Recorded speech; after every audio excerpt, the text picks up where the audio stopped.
I think for a lot of observers of the draft, obviously, and bettors, it's going to be the same way. A lot of the intrigue is going to start at pick 2, right? Yeah. 2 and 3. Very split opinion seems to be out there. All the podcasts I've listened to, articles I've read, a lot of them from you guys, seem to kind of be leaning to Brandon Miller ever so slightly. And Brandon Miller is slightly favored to go number 2 in the markets over Scoot Henderson, even though, forever it was always assumed that Scoot Henderson was going to be the number 2 pick. So what are you hearing on that front, and how do you feel?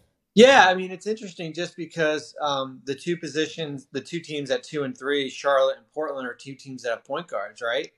So how much of a separation, do you feel there is between Brandon Miller and Scoot Henderson? So if you're Charlotte at 2 and Scoot Henderson's the best available, do you pick him to play along with LaMelo Ball?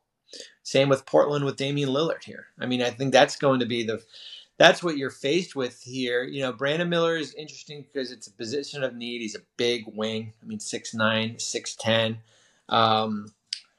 Did not finish the season strong, as we know. I thought really struggled shooting the ball.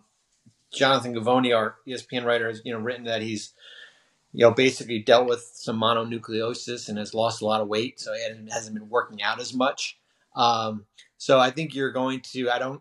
1-on-0 individual workouts really don't tell me much, because you're not out there with other players here. So you're basically kind of judging it off the film of what he did at Alabama compared to what Scoot did the last 2 years, certainly with the Ignite. I mean, the Ignite, they play against, he played against NBA level competition with the Ignite. I mean, I saw him play against Grand Rapids 2 years ago in Vegas and basically dominated the game against guys who were former first-round picks and guys on two-way contracts.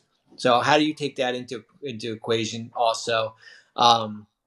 So it's not, I don't think it's a clear-cut favor as far as who goes where. I think the next 3 weeks are going to play a big role, in this.